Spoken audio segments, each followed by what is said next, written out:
Well, good evening, everyone. Tonight we have a special opportunity to discuss and think about a huge piece of land around Nanaimo, which is the Nanaimo Watershed. Both logging and development are permitted in Nanaimo's watershed because it's mostly owned by Mosaic Forest Management Corporation, an affiliation of TimberWest and Island Timberlands. And Victoria's drinking watershed, by contrast, is fully protected following a lengthy campaign in the early 1990s. Could we achieve the same here? So our guest, Paul Manley, is well known to all of you. He's now the executive director of the Nanaimo Unitarian Shelter, and he works with Growing Opportunities, which is a local farm community co-op that works with people with challenges who live on low income. He also works with Growing Opportunities, I should say. Paul was the Green Party MP for Nanaimo-Ladysmith from 2019 to 2021, and he is also a community activist, documentary filmmaker, and a past director of the Mid-Island Co-op, the Council of Canadians representing BC Yukon, and the development company for Pacific Gardens Co-housing. As a long-time Nanaimo resident, the protection of watersheds has long been a topic on his mind. And following Paul, we're going to have some comments and thoughts from Julie Chadwick, an award-winning local journalist and founding lead reporter at the Nanaimo Bureau of the Discourse, which provides community-powered journalism to underserved communities. She's the author of the book, The Man Who Carried Cash, about Johnny Cash and his Canadian manager. Her work has appeared in the Toronto Star, the National Post, Vancouver Sun, the Victoria Times Colonist, Vice, the Walrus, the Sailor Sea Sentinel, and Windspeaker. So Paul, I'm going to hand right over to you, and the floor is yours to get us all going here. Sure. Well, thanks a lot, Guy. Thank you for having me. I'd like to recognize that I'm here on the traditional territory of this Nanaimo First Nation, and part of protecting this watershed, the work around the Nanaimo River watershed has involved Nanaimo and Staminas, and it's a vast piece of territory that has had traditional uses for a long time. I've made a couple of films about it. Voices of the River, which is available on YouTube for free. If you search Manly Media, used to be my mom's company, now it's mine, and it's on the YouTube channel there. And then Troubled Water. And just before we went live, we were talking, Guy, about what happened at the Victoria watershed in the early 90s. And back in those days, I had a show on Rogers TV. I graduated from broadcasting in 1991, 6 months after CBC laid off half their employees and shut down half their plants. And rather than giving up, I decided I would just do a show at Rogers. And when I walked in there and told them I was fresh out of broadcasting school and wanted to do a show, they just said, fill your boots, and gave me all the gear. And I was doing a show, and Ray Zimmerman and Vicky Husband had approached me about what was going on in the Victoria watershed. There was cryptosporidium in the water. There was boil water advisories in Victoria. And Ray rented a plane, and I flew over the watershed with a camera that was about this big over my shoulder, pointed out the side of a Cessna, attached with a cable about this thick to a box like this with a 3/4 inch tape stuffed in it, and videotaped the huge plumes of sediment coming out into Souk Lake after a heavy rainfall. And then we hiked in, we trespassed into the watershed, myself and Mehdi Najari of Western Canada Wilderness Committee, and Vicky Husband of the Sierra Club. And every time we heard a truck coming, I had to hit the ditch and scramble into the woods with this big camera and a porta pack that, we hiked in, I don't know how many miles, but from the gate. And when we got there, we saw the devastation of the logging. They'd logged right down to the side of the creeks, and they built up the creeks to stop the sediment, the erosion of the creeks. They had put huge rocks all along the side to stop the erosion. And they had just, decimated the forest there. And I gave the footage, I put it on my show, but I gave it to CBC, Global, Czech, and CTV. And within 10 days, there was a moratorium on logging in the watershed, and they haven't logged in the catchment area since. They do still log in the Victoria watershed, but not in the catchment areas. And in 2008, I went back to the Victoria Watershed to do a show. I was hired as part of a team to document the value of an intact watershed. It was an educational series for grade 6 and grade 10 students. It was kind of like a two age group DVD series. And when I was in there, I was with the water manager and I was telling him the last time I was in here, I was trespassing. And he goes, "You're that guy." And I was like, "Yes." And he goes, "Well, thank you so much." You know, it was like at the time I was public enemy number one for the water district. They hated me because I was making a lot of noise and amplifying the voices of Ray Zimmerman and Mehdi Najari and Vicky Husband. And I interviewed Jack Hull just before he retired, and I was his public enemy number one too. And there was a debate in the watershed at the time about the value of an intact watershed. And of course, you know, having an intact watershed, the rain slows down as it hits the trees and it comes down gently into the bushes, into the moss, soaks into the roots and is retained by those roots and slowly released over the drier months down into the swamplands where it's filtered again. And in Victoria, they don't have a water filtration plant. They have ultraviolet treatment and very little chlorine. And so that was my first kind of, you know, I told them in broadcasting school that I was going to work on a pirate ship. And that was kind of my first activism win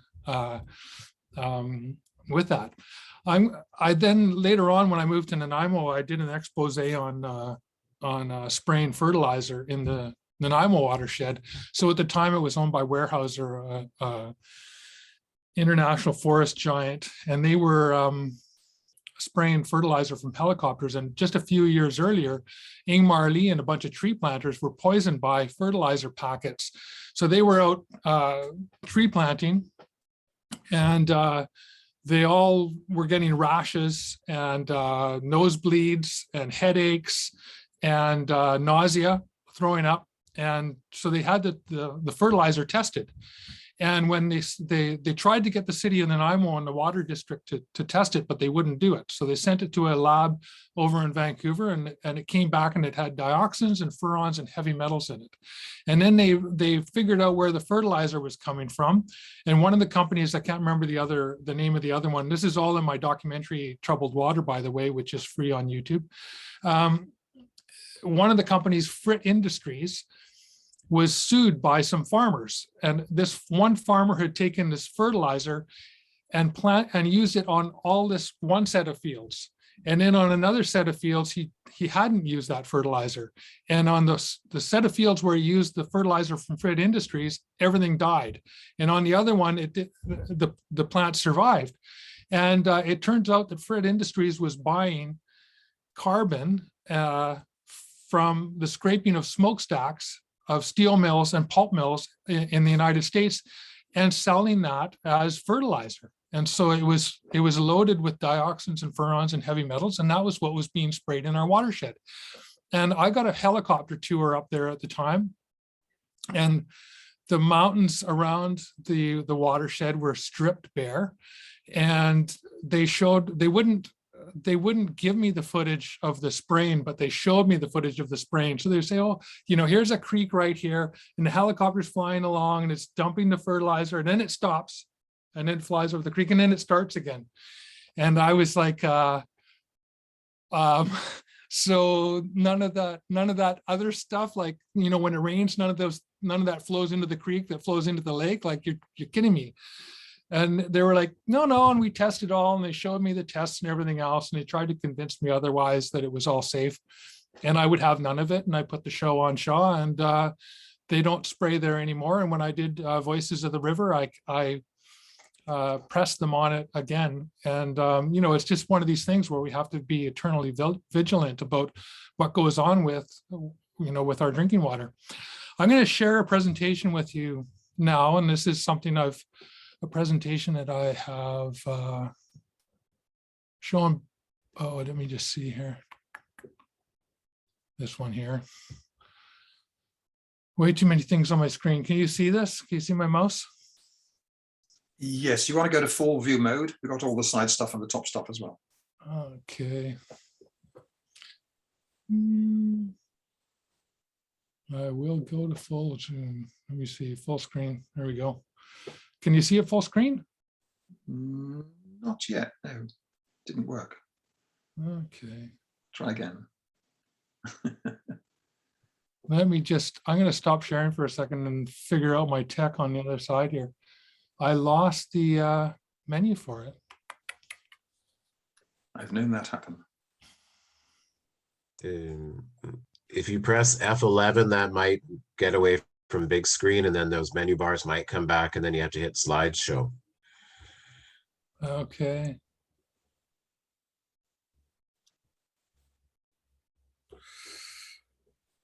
I'll just go F11.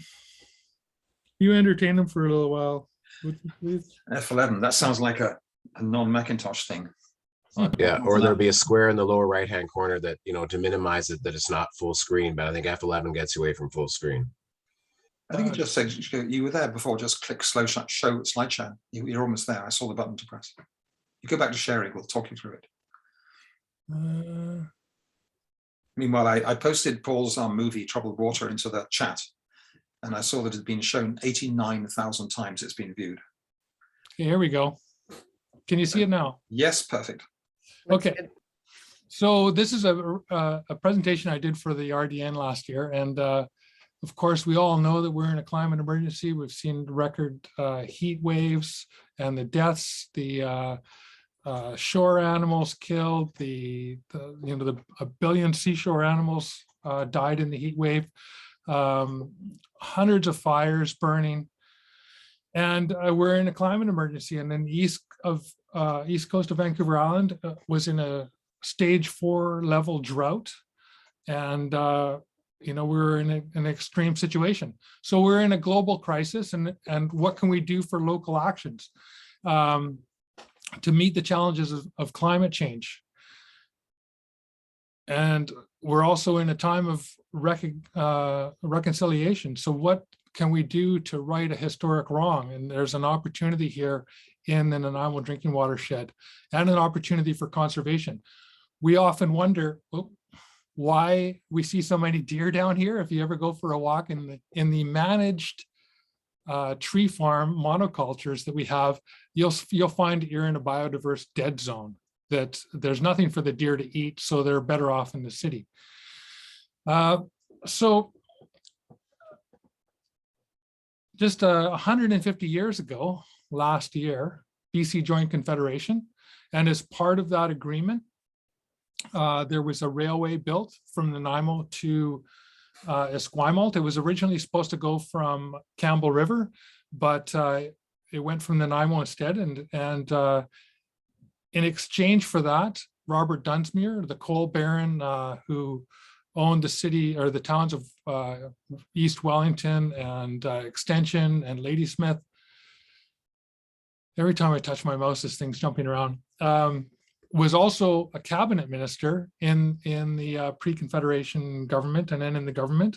And he was giving 8,000 square kilometers of the southeast coast of Vancouver Island, a full 20% of Vancouver Island, to build that railway, the ENN railway. Had completely ignored the pre-Confederation treaties. There was the treaties of 1854 for Nanaimo that were totally ignored with this this land grant or land grab, as the Hulkaminam people would call it. And so there is no crown land to negotiate modern treaties in any of this area. Oh, my down arrow doesn't work for that. So in the middle of this is the Nanaimo River watershed. It's 750 square kilometers. It contains our community drinking water source. There are 6 salmon runs there. 2 of them are endangered. 1 is a species of concern. And in the Nanaimo River watershed, there's less than 2 square kilometers in parkland. So a tiny little bit down at the estuary, a couple of little chunks along the river. And then there's 11 square kilometers in conservation area down at the estuary, and then the tops of a couple of mountains that are there to protect endangered Vancouver Island marmots. And in the past, there's been foreign ownership. Crown Elderback, Weyerhaeuser have owned this land. And in comparison, for parks, we see on the Cowichan River, there's a whole series of provincial and regional parks all down along the river. Oop. And here's a closer view. So there's lots of places for public access that have been protected. And there's also areas along there that the Cowichan tribes have set aside. So Canada has this program, the federal government has a program called Canada's Nature Legacy. It's part of Canada's international commitment to protect biodiversity and meet our climate commitments. And the goal is to set aside 25% of the land base and the marine base by 2025 and 30% by 2030.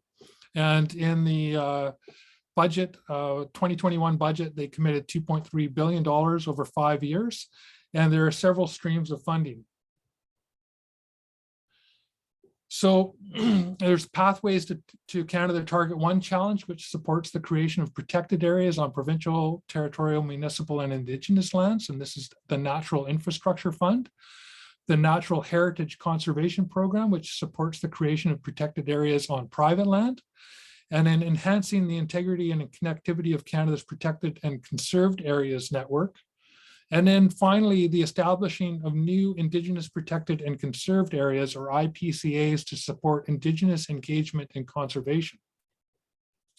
So these streams, there's a couple of streams, well, there's 3 different streams here that are relevant to the Nanaimo River watershed. And of course, this ENN land grant was the grant was from the federal government to the provincial government of that land, which was then granted to Robert Dunsmuir. So the federal government has a role to play in this, as does the provincial government. They both have a role in fixing this. So IPCAs, Indigenous Protected and Conserved Areas, are lands and waters where Indigenous governments have the primary role in protecting and conserving ecosystems through Indigenous laws, governance, and knowledge systems. The Government of Canada recognizes IPCAs as an innovative land use planning tool for achieving the goals of Canada's nature legacy. Mears Island is a tribal park. It is an IPCA. It is the first IPCA in Canada. And it's been managed by the New Channel people since the 1980s after the struggle to protect it. So IPCAs are Indigenous initiated and Indigenous led. So I've talked to Nanaimo about this. This is not something that the government can do for them. This is something that they need to do, that they need to, a process they need to engage in. And pursue. It represents a long-term commitment to conservation. So it's a multi-generational view of territorial stewardship. It's, follows the 7 generations, 7 fires principle of making sure that future generations have the same access to and ability to live the way that we do. Within the realm, the boundaries of nature. It elevates Indigenous rights and responsibilities. So it's a cultural approach to land management, the right to benefit from the land, and consistent with natural and Indigenous law. So the IPCA potential Nanaimo River watershed, there's large tracts of land in the Nanaimo River, the South Forks, where the actual water district lands are, the South Fork Dam and the Jump Lake Dam, where our water comes from. There's the opportunity here to protect the drinking watershed in partnership with the RDN to create intact forests, which are good for the water supply, to protect and enhance biodiversity, to rebuild the biodiversity of this area, protect the fisheries habitat, protect elk habitat, and create opportunities for recreational corridors and tourism enterprises. There's also the Nature Legacy for Municipalities, which is a fund that municipalities can use to create recreational lands, parklands, biodiverse zones. And this is the last of the Couverton properties that was up for sale along the Nanaimo River. This area here is already Regional District Park, but there's not really any access to it. The access road is on this last lot, which is was last up for sale for $850,000. It's probably worth well more than that now. So this part of the process is for areas that are smaller than IPCAs, and but they're there to protect biodiversity and to create buffers around cities.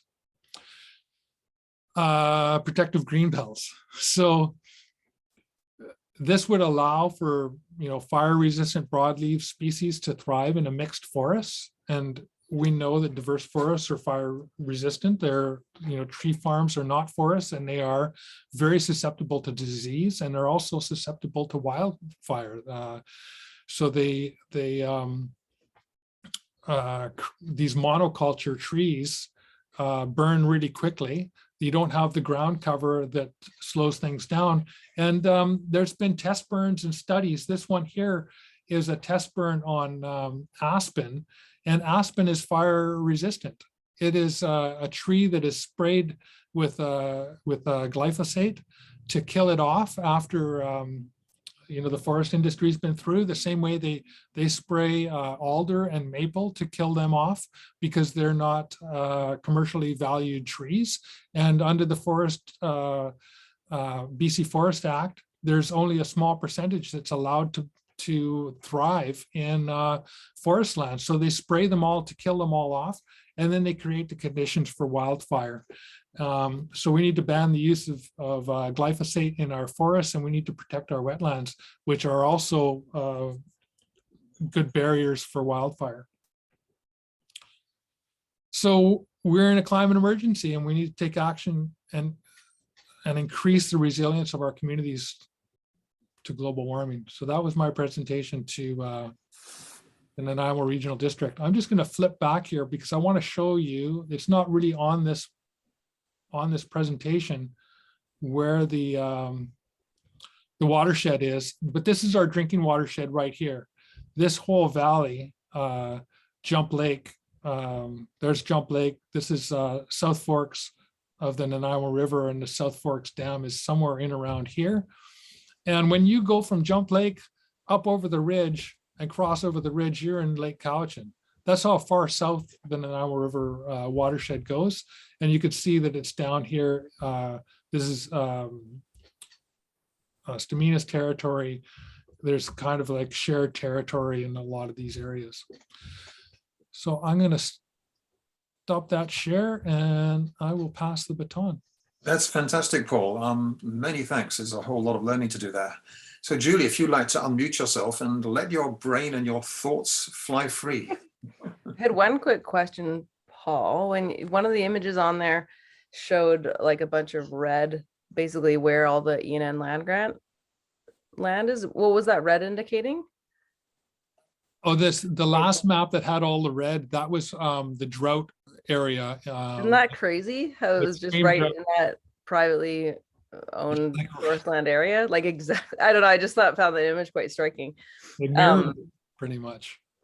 Yeah, so I guess I was invited to this discussion because I did a story for the Discourse. For those of you that don't know, briefly, the Discourse is a community engagement journalism outlet. I helped start the Nanaimo Bureau, I guess it was almost 2 years ago now, which seems crazy, year and a half ago, let's say. Yeah, and we do journalism that is really engaged with the community and is very much like interactive in that we ask people like what kind of issues they want talked about. It's less the kind of ambulance chasing type of journalism and more, like I said, issues focused. And we've covered a number of different issues, again, things that people bring up as stuff they're interested in. And one of the how I ended up doing this story about the watershed was that we decided, the different bureaus of the Discourse and our sister organization, Indigenous, we decided to do a joint project called Forests for the Future. So we just wanted to do a bunch of different stories about the state of forests, pretty much. One thing that I really like to do with local stories is to kind of bring people up to date with where we're at. We very much do solutions-oriented journalism. So we want to use journalism as a tool to start conversations, to look at solutions. And part of looking at solutions is knowing, first of all, like what's going on. So sometimes when I do a series, I'll start off with just what is the present situation? What is it that we're dealing with? And then for the second piece, I often like to go into how did it get this way? And then the third piece, we get into kind of like, okay, what kind of stuff can be done? But I really feel like those two other pieces are quite essential. So I did do a couple of stories on forest stuff. I didn't use that format per se because I hadn't planned to do it as a series, but the first one that led to the watershed story was about Redgate and about proposed logging in the Redgate, as it's known, Redgate area of the Nanaimo River, where there's a lot of people, really kind of beloved area where people like to go swimming and stuff. So that piece actually, I mean, it was obviously prompted by the fact that there was logging imminent in the area. But it kind of played off of a feature that I did for the Daily News years earlier. I think it was 2014, where I kind of sought to answer the question of, when we go swimming at the river, are we trespassing on private property? It was sort of like this thing that I had just kind of thought when I'd gone swimming there before, and that I'd heard people ask.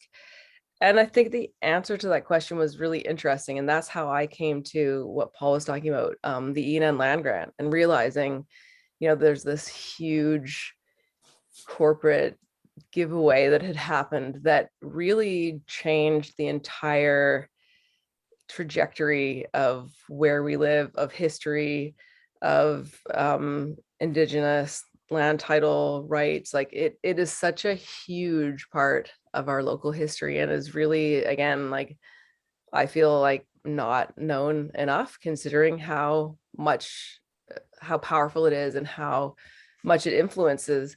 And so what I tried to do with that was just kind of to show like this thing that happened then affects the legality of what you do today, of just going for a swim at the river, And so in some ways that had always stuck with me. I remember talking to Robert Morales at the Hulkminum Treaty Group, and he had a lot of super interesting things to say. So I kind of jumped at the opportunity to sort of revisit that story somewhat. So that was the Redgate logging piece. I can put a link in the chat if you want.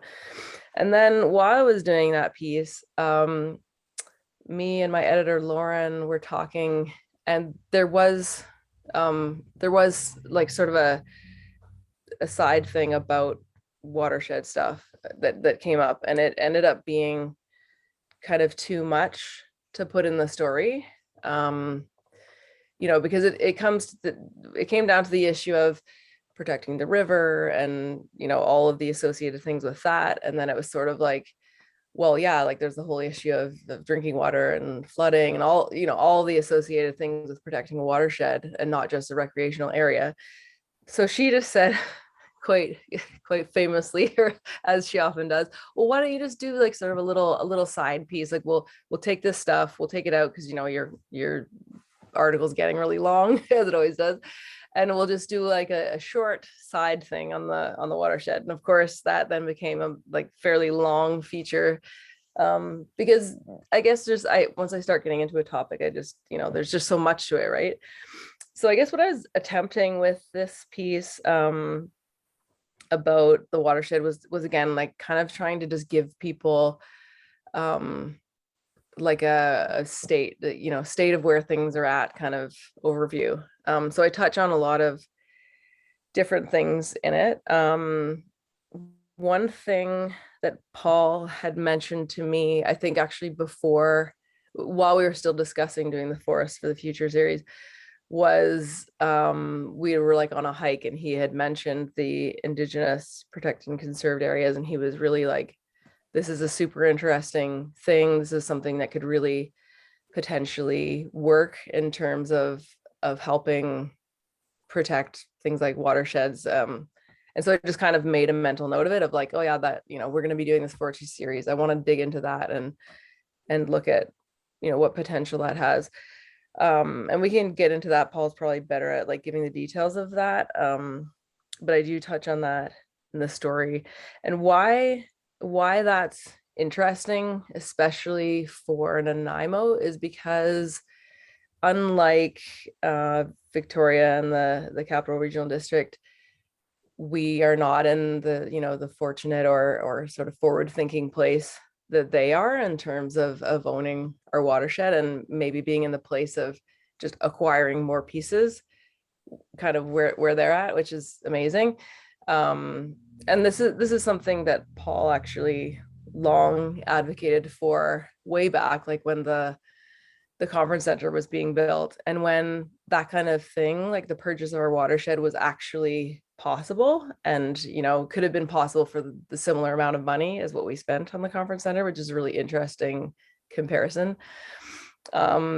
Realistically, when I looked at things, I talked to Bill Sims at the city, who is really like quite well informed on where things are at, and a really easy guy to talk to, like really just very, constantly answers my call, let's say, and takes a lot of time to explain different things to me and stuff.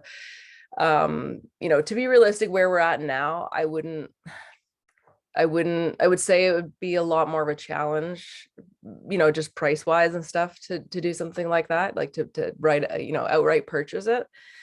So yeah, this Indigenous protected and conserved areas was a really interesting thing that I hadn't heard about, and that I wanted to include in there just as a possibility. I like the idea that it's Indigenous led. That itself is an interesting story, how it came about. I talked to Eli Enns, who is one of the head figures kind of making that happen. Yeah, so what came out of it for me, I don't think it's like a depressing story per se, but like our watershed is privately owned, and there's a lot of things that we need to look at about that. This is what, I guess this is my conclusions from like the research that I did.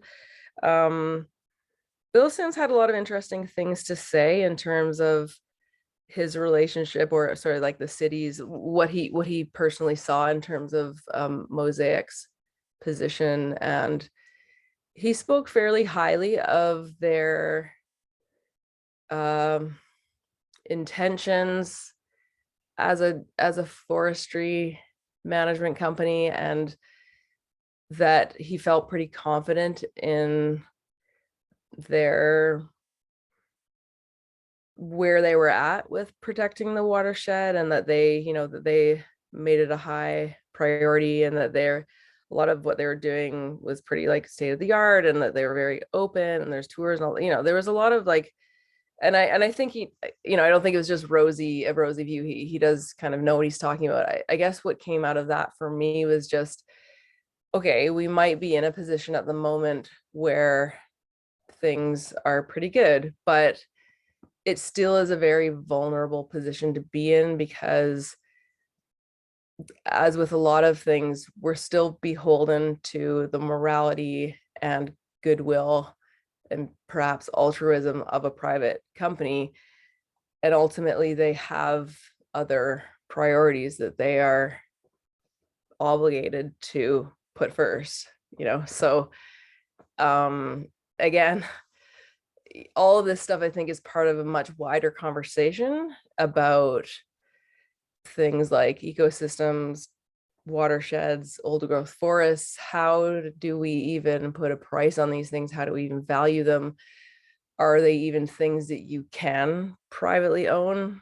Like, this is again a much bigger conversation, but it's just really interesting, kind of in this day and age, as things get more scarce, as ecosystems are increasingly challenged. It's just really a really big question of where do we want to go? And again, I thought it may have its flaws perhaps, but I thought that the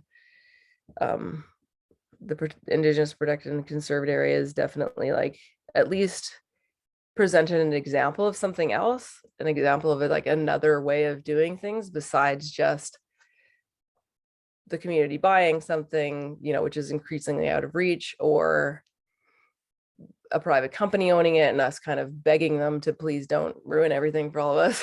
And, like there's just, and I think there is lots of other, there's lots of other ways too. It just presents like, another way to look at it and think about it and potentially approach the issue. So that was interesting, I thought.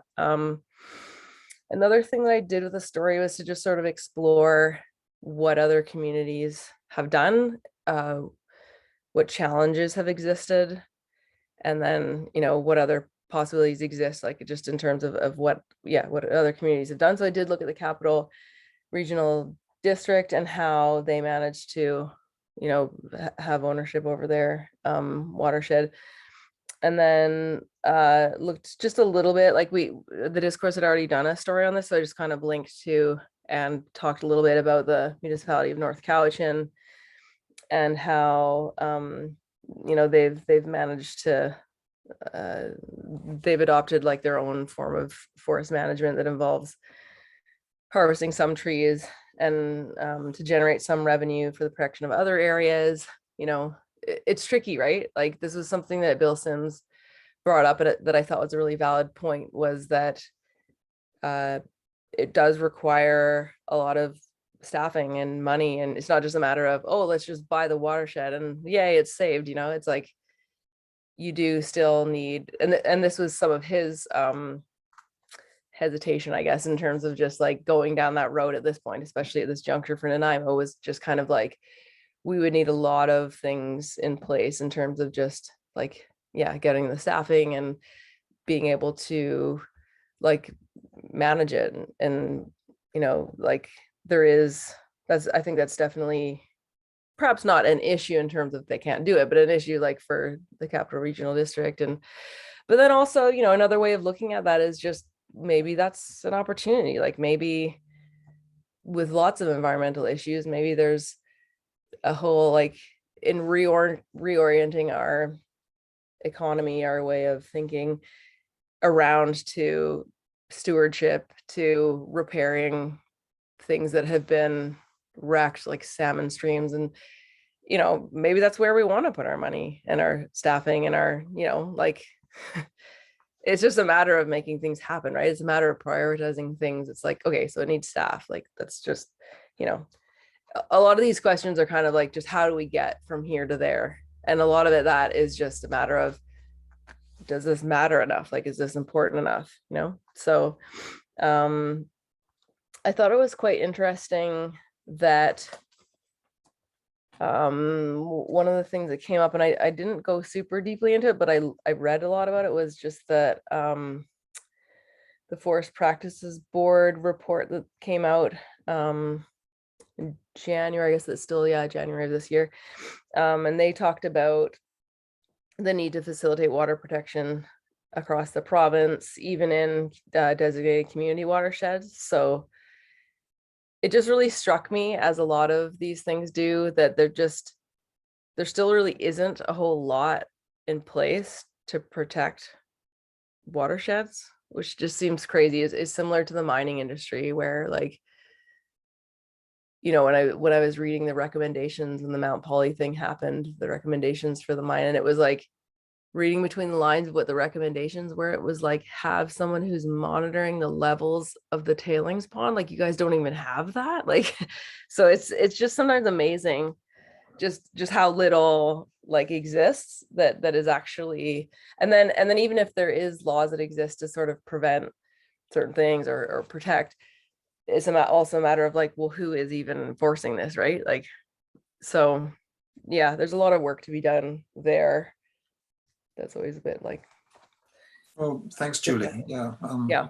Lots of thoughts there. So in my experience, nothing happens till someone shows up and someone says, I'm going to make this a priority. Yeah. And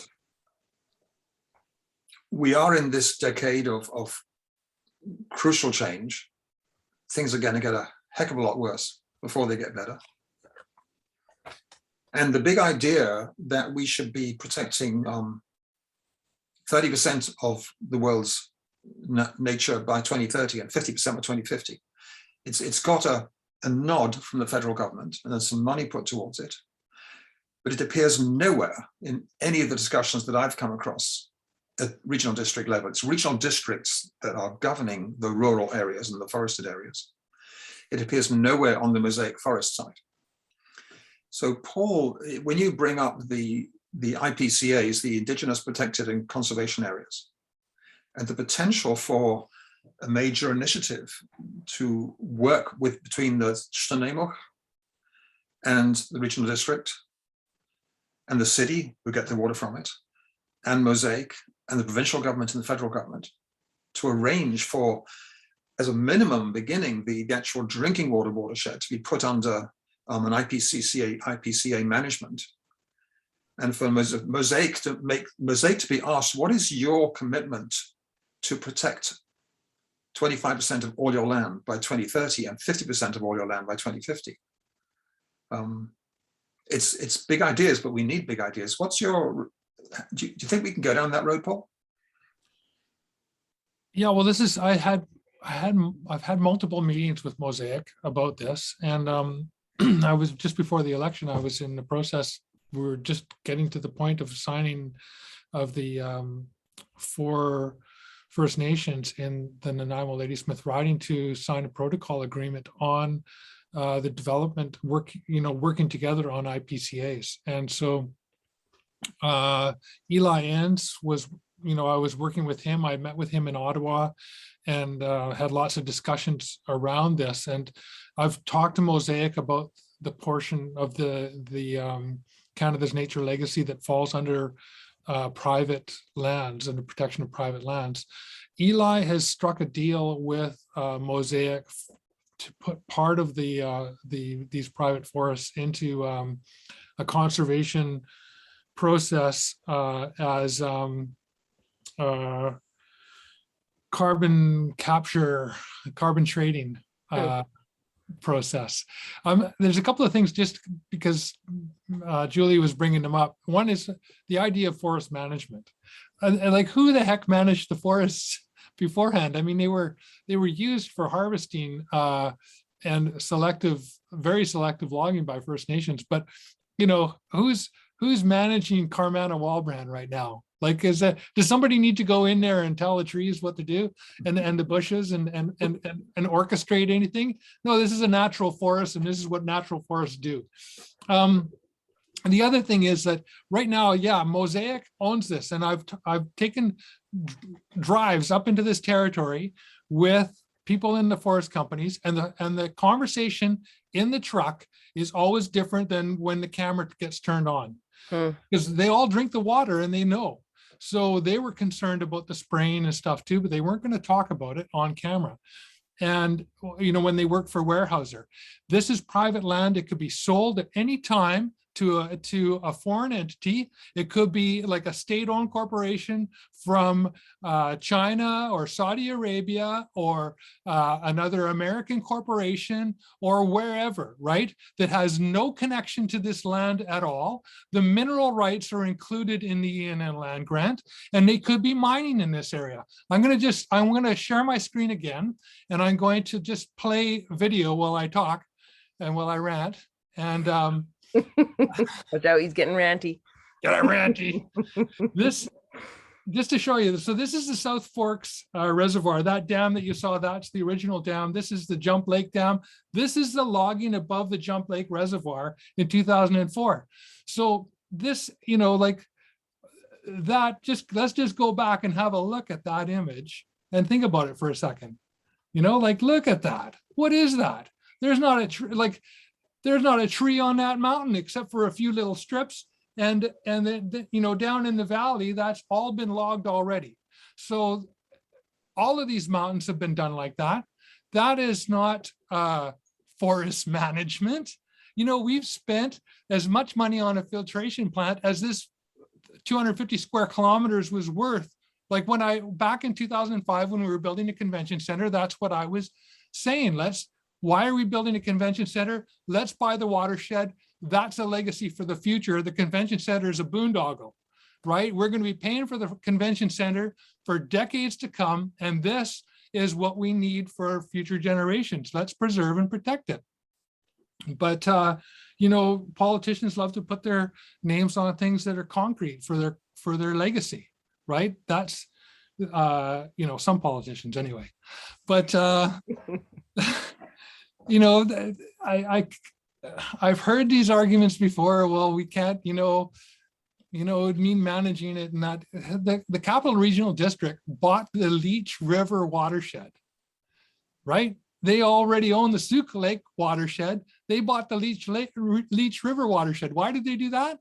Well, because they see the future need for water, and they are letting that, it's already been logged out. They're letting it grow back to a natural state so that it can be a natural water harvesting part of their water system, right?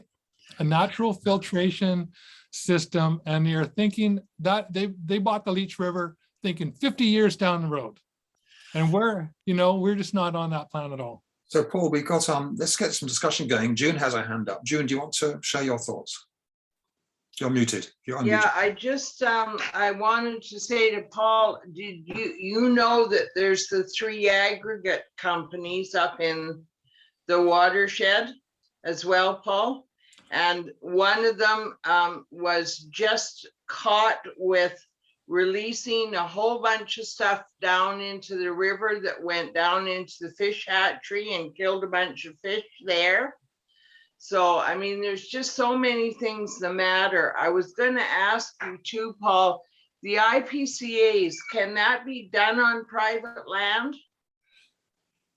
The IPCAs can be done on private land, but it's a negotiation with private landowners. So most of the IPCAs that have happened in Canada are to do with Crown land, but there can be negotiations, and there have been negotiations on private land with IPCAs. I don't know what we're going to do, because I mean, the bloody governments, none of them want to listen, that they have to get busy and change the acts, all of them, the Private Managed Forest Land Act, the Forest Range and Practices Act, all of them, the Mining Act, they all need to be changed to protect. And I think until we get people woken up enough to get busy and scream and yell and rant and rave and revolt, I don't know how we're ever going to get back what is ours and what is First Nations. I mean, it belongs to First Nations in my view.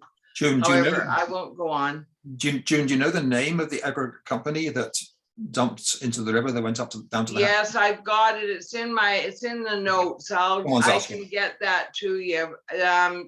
Okay. Apparently, DFO finally took up a helicopter and went over it and took pictures and went in there and went after them. But I don't think that they've been fined, at least not that I've heard.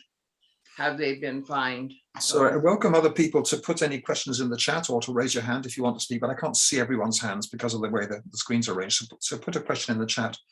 And while we're doing that, Paul, another thought. I don't know if you know about the concept of conservation communities. It started on Cortes Island, where the Cortes Islanders were desperate to stop company from logging big areas. And they bought a small area, and they were able to, by developing between 5 and 15% for housing tucked into the forest, they could save 85 to 90%. Because the value that you got from actually allowing some houses to be built up there is enough money to buy the rest of the forest. And now the forest companies come back to Cortez. Well, Mosaic is going back to Cortez and planning to log 1,000 acres. And the people on Cortez are looking to buy the entire 1,000 acres. If they can manage it, but financing it by developing a conservation community where people can actually live on some of the land in a carefully designed, clustered way, enabling 85 to 90% of the land to be fully protected in forest status. So they buy a small piece, develop that small You buy piece, the- and use the proceeds from that to buy the bigger piece? No, you buy the entire forest, but your financing is premised on the fact that you think it in developer terms, you'll be able to sell the lots and sell the houses that you build, and regular private homeowners will come and buy those lands. That's how all development proceeds, right? You get the financing to make it happen. Yeah, that's Cortez has been doing that for a long time, but with a cooperative system where people buy a big chunk of land together and then they set aside a huge piece of it for conservation and then common land and then have their homes.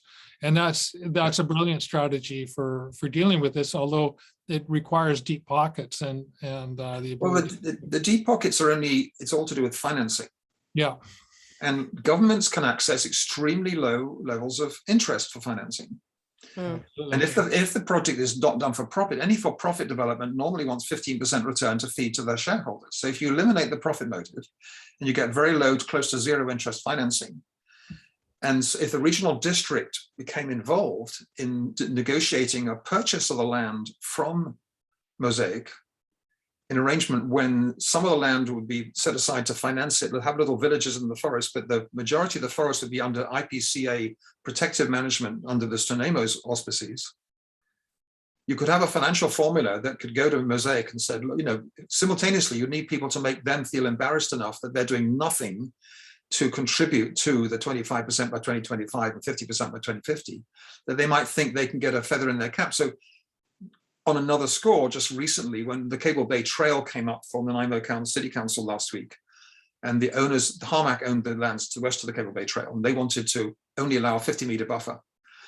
And some letter writing persuaded them to see the community benefit in allowing a 100-meter buffer. And they changed their minds and they agreed to that because they saw that working with the community was a good partnership thing to do. So if Mosaic could be approached from that same approach, what do you think? That's the approach I've been taking with Mosaic, is that it's in the interest of the community to work on protecting the areas around the sensitive areas around the river, around the lakes, the wetlands, the calving ground for the elk, and they're open to these ideas about IPCAs, and they're open to the ideas about tapping into these funds through the Canada's Nature Legacy. That's the thing, right? Is there's often, like, we're getting to a place where there's more money in preserving stuff just because these wild areas are becoming so rare. One thing being there's money just in terms of, like, say, the good publicity / advertising kind of, making them look good, like that's worth quite a lot, in terms of dollars, but also just having intact wild areas. I remember years ago, I interviewed Wade Davis as he came off the stage. I ran around the back. He got the honorary degree from VIU. And he was saying that, especially for Canada and especially for BC, it's something, like, just in terms of how rare intact and wild areas are, putting the dollar value on that it's just a matter of kind of putting things in the right kind of words, right? So Paul, the question came up of who owns Mosaic, and you're saying it's the pension funds who own them? Yeah, it's a number of pension funds that own the timber companies, Island Timberlands and TimberWest. Is that public pension funds or private or both?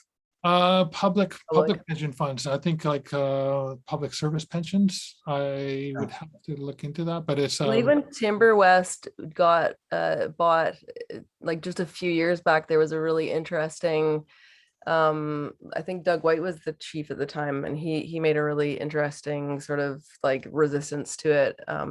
that would be interesting to look up. I could put a link in the chat, Oh, actually. I'll just Yeah. do a share. I'll do a share screen to the Mosaic website.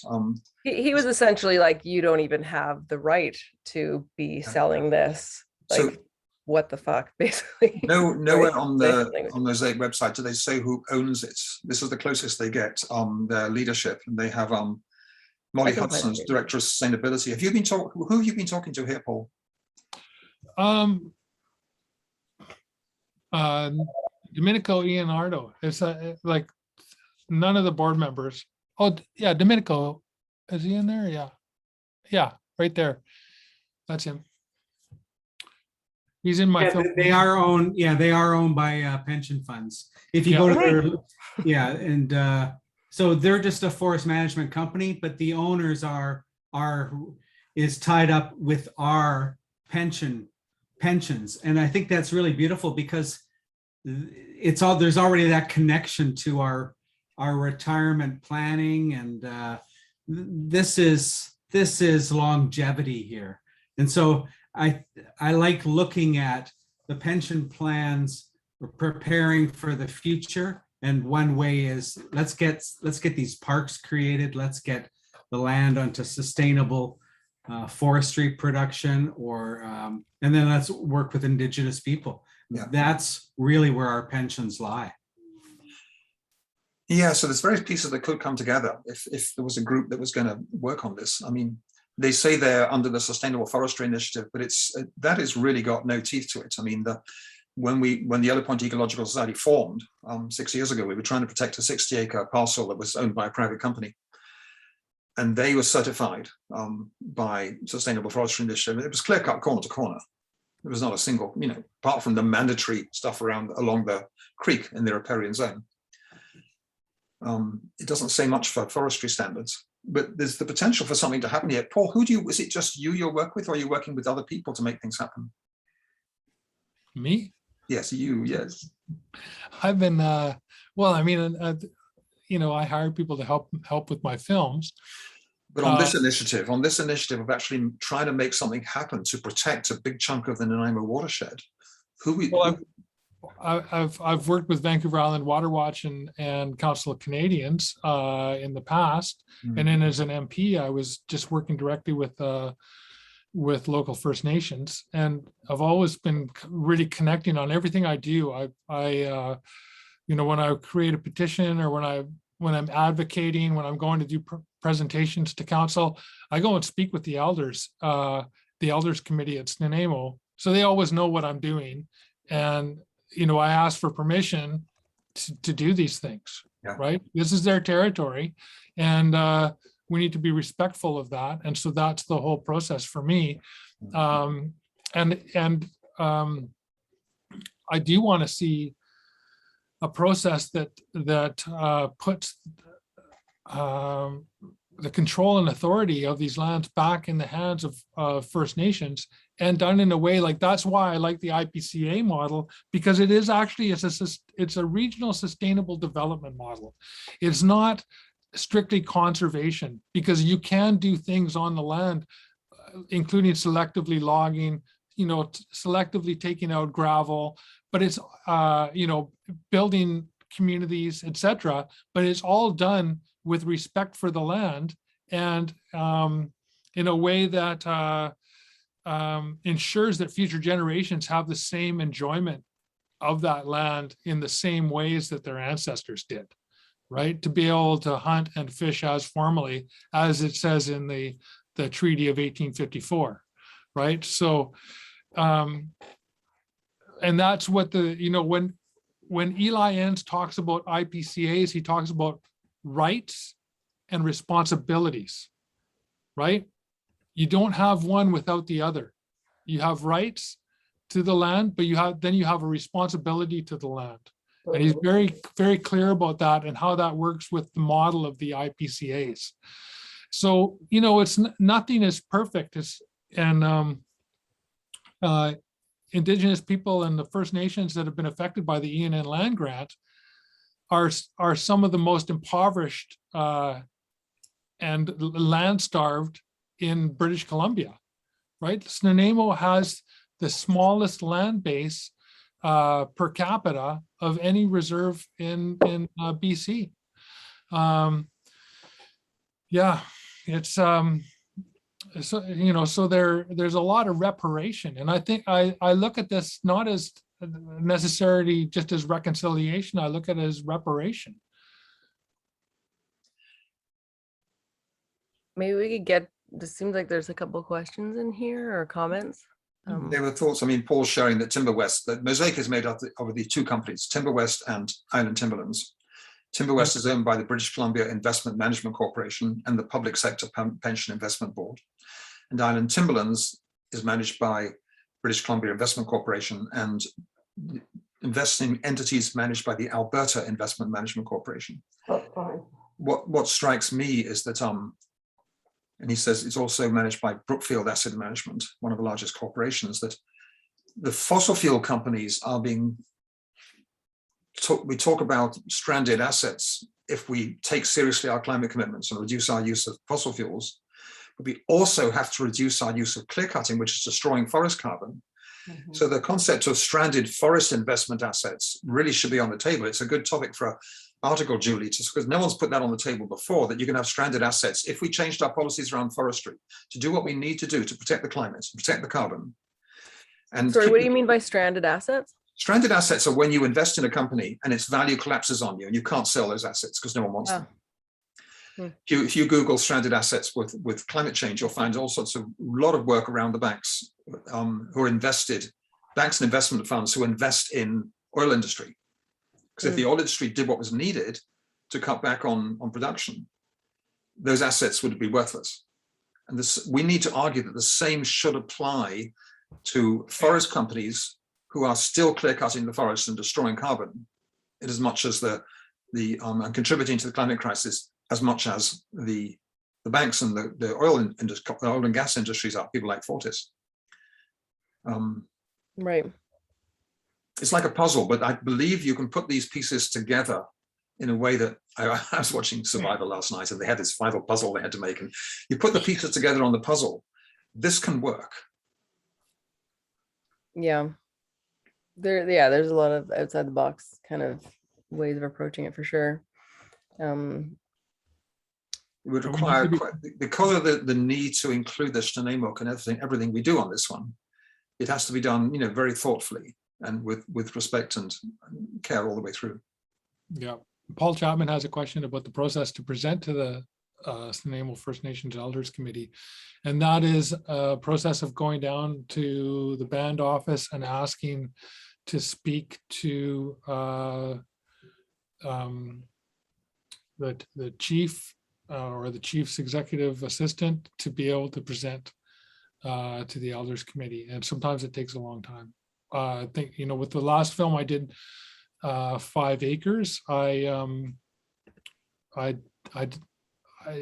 of my films, I try to ensure anything that has to do with Nanaimo, I definitely ensure that their voice is heard in it. And that means that I have to wait and be patient and take the time to go and sit down with the elders and listen. And with 5 Acres, it took about 6 months. And then I finally got 2 elders that took part in that film with me to do interviews. And, for me, that's just, it's worth it. That's part of the process. I learned that a long time ago, doing interviews. When I was working for the Victoria Friendship Center, I went to interview an elder, and they said to me, well, we're going to talk and you can come back later maybe and interview me then. But right now we're going to have tea and you're going to listen. And I just learned to have patience, that it's not the same way of thinking or operating, that there's a lot that needs to be said and a lot that needs to be heard. And so that's the process of building relationships and building trust and earning their respect, so that they do want to have that conversation and know that you have their best interests at heart. So Craig Evans is also showing, he says, I'm concerned that the old railway line that goes all the way up to Nanaimo Lakes is being fragmented. The right of way for the railway is not being maintained. As the properties are being sold along the river for housing, the old railway would make a great river trail for the future. Yeah, that's a travesty that wasn't kept intact. I think that there is still a right of way for parts of it, but as the regional district is approving subdivisions and lands for sale, that right of way is not being maintained. Yeah. And so it's there in some areas, but in other areas, people have purchased the property. It's their property now. And so, if we're looking at a linear river park where on either side for a few hundred meters of Nanaimo River is parkland all the way from estuary to mountains, that railway is going to be the best thing we have going for any sort of, like, similar to what the Cowichan Trail, River Trail is like. And it could even be like a bicycle commuter trail. I've heard of they're planning a small satellite city up in the Nanaimo Lakes area because it's nice and flat and easy to develop, and there's lots of water. You could drop in, a few thousand homes, no problem. And these are the developments that are being discussed. And a trail like that would be a perfect bicycle commuter trail in the future. So bring one more thing. I just wanted to share the screen again on one more time. This is the RDN's electoral areas map, which shows that the whole watershed is in Area C. And Area C, if we click up here, is alternate director Charles Pinker. That tells me that the regular director is not there anymore. Does anyone know Charles Pinker? No. I thought that actually the director for Area C had died, passed away.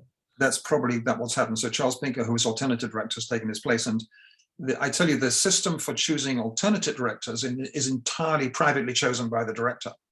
So democracy disappears 100% in the choice of an alternate director. But when we have elections for regional directors this October as part of the municipal elections. Mm. And it'd be fabulous to have someone running for Area C who was a champion of the watershed, who would have a voice at the RDN board and be able to mobilize things and make things happen.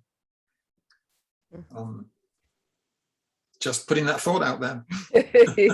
You telling Paul to do it? I'm telling you that unless people stand up and run for office in the way that Paul did to become our MP, nothing happens.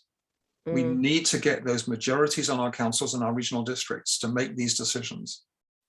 That's the way the world works. Yeah.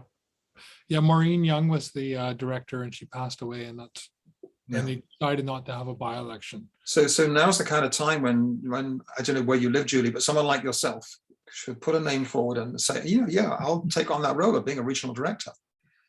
Ben is on the call here right now. Ben, we elected Ben to be regional director for Area H in the CVRD, and Ben, it was a bit of a learning curve. Ben, do you want to share for a minute what the learning curve has been like for you? I'd love to hear about that. The joy of becoming a regional director for the first time? Thank you. And also I'd like to also recognize that Alison Nicholson is also a director. She's here present from the CVRD, a little further south in the CVRD. Yeah, I saw her comments and wanted to know more about that too. Yeah, I think so, because she's been working diligently along the Cowichan River and the Coxsala watershed there. And, it's a shared watershed. I know this is in the watershed for the Nanaimo River, but we're also very concerned about the watershed for the Cassidy Aquifer here in our area. And I think it overlaps a great deal, and we have to learn about that. The learning curve is huge. It's not only about knowing your area and the people of your area and getting, which is the greatest part of it. It's also the bureaucracy and understanding that there are limitations for local government and limitations for regional districts, in that how money is spent is very much prescripted by local governments, so that if we want to spend money on something, we actually have to go out to the public and say, we are spending money on this, and do you agree on it? So you have to do your due diligence in making sure that that's what, you know, the public wants to have done with their money. So there is a real connection to there. And if I've learned anything, it's also that there's great value in those people that have come before us, and learning from them and seeing where they've taken us. So yeah, I would encourage anybody that's interested in local government to put their hat in the ring and step up. It's I've never regretted it a moment. Thanks, Could we Ben. possibly hear from Allison if she's still? I think Alison left. She sent Oh. a thank you note, and I think she had to leave. Yeah. Oh, Well, I still see her there. oh, Alison is still with us? Oh, maybe not. Yes, Alison is still with us. Alison, do you want to share your experience of being a regional director? My hair is a mess. That's why I keep my camera off. Yeah, it's fine. yeah. I go along with Ben. I mean, I think it's really slow. Like, it is important to do it, and you need a majority on the board of similar thinking people, or you don't get anywhere. And even if you are heading in the right direction, it's really slow progress. But, you know, the local, I really feel strongly that so much happens at the local level that you really need to pay attention. And it's too bad more people don't, because it's what makes our communities tick. Yeah. Thanks, Alison. Thanks for all your work. Are there any final thoughts anyone wants to put into the pot before we wind up? If not, I really want to thank Paul and Julie. This is clearly an open book. There's a lot of pieces that need putting together here, and it's a complicated one. But the urgency of what's happening globally is huge. And I believe when you have that urgency, we're combining this with a housing crisis as well.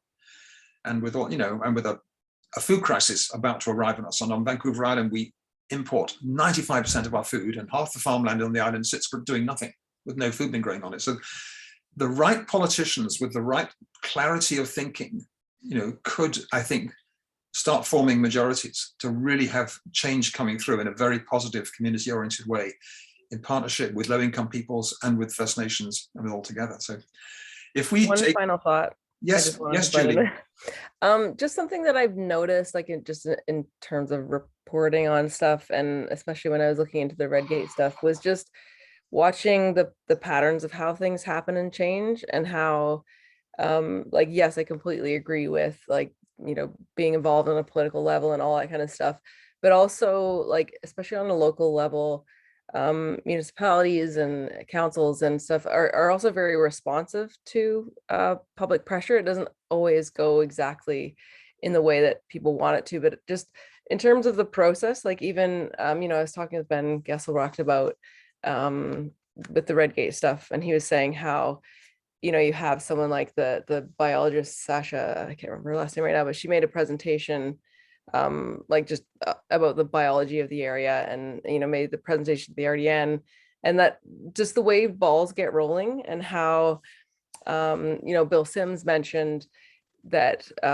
with the watershed issues, you know, he said that, well, like, it'd be challenging to sort of change the way things are because people are so passionate about drinking water, and just the way I see people reference, like, sort of the passion that people have around this stuff, and how it's like with some things, it's not a story until you make it a story, right? So it's like all the pieces come together where people, whatever, start a petition and they send it to the RDN, and then the RDN, like, people, the politicians also sometimes, especially the good ones, need the excuse to bring it up. Like, well, here, you know, we have this petition, or we have this outcry from the public, and they need to, you know, pick up that torch, but the torch has to be brought to them in the first place, right? Sometimes I feel like, and Paul, you probably felt this as well, like, politicians are probably very alone in trying to make something an issue, and it's very helpful when the public comes forward, or, you know, the public, whatever that is, but like when people come forward and say this is an issue, and I think that journalists can also play a part in that as well, in terms of picking it up and saying, hey, this is a story. You know what I mean? There's an anatomy to how these things happen, and I think it's not impossible to put all those pieces together. Normally there's a champion. I mean, in the Cable Bay Trails, which we're now halfway towards protecting because the Westlands are getting protection. Jackie Wasserlook has been an absolute trooper, constantly championing that. We accumulated 18,000 signatures. So that gives you a real strength. And when one person is a champion, other people step up to assist. And so we've got half of the trail protected, the other half, the east side, has to be done now. So Yeah. if we have a champion on this, all sorts of things can happen. Paul, do you want any final words?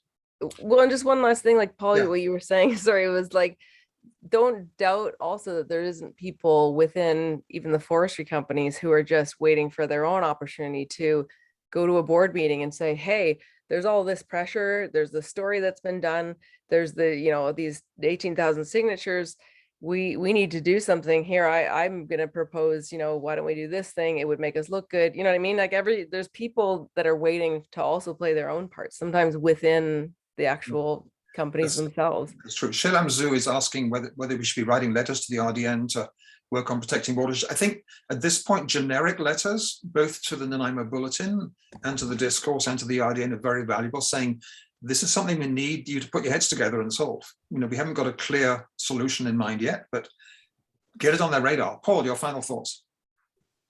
Yeah, I would say that there are people, like in my experience with the Victoria Watershed and my experience with the Nanaimo Watershed, like I was saying, there was an internal discussion in the CVRD or in the CRD about the Souk Lake Watershed and logging, and there was an internal debate, and we just helped to get the right side to win.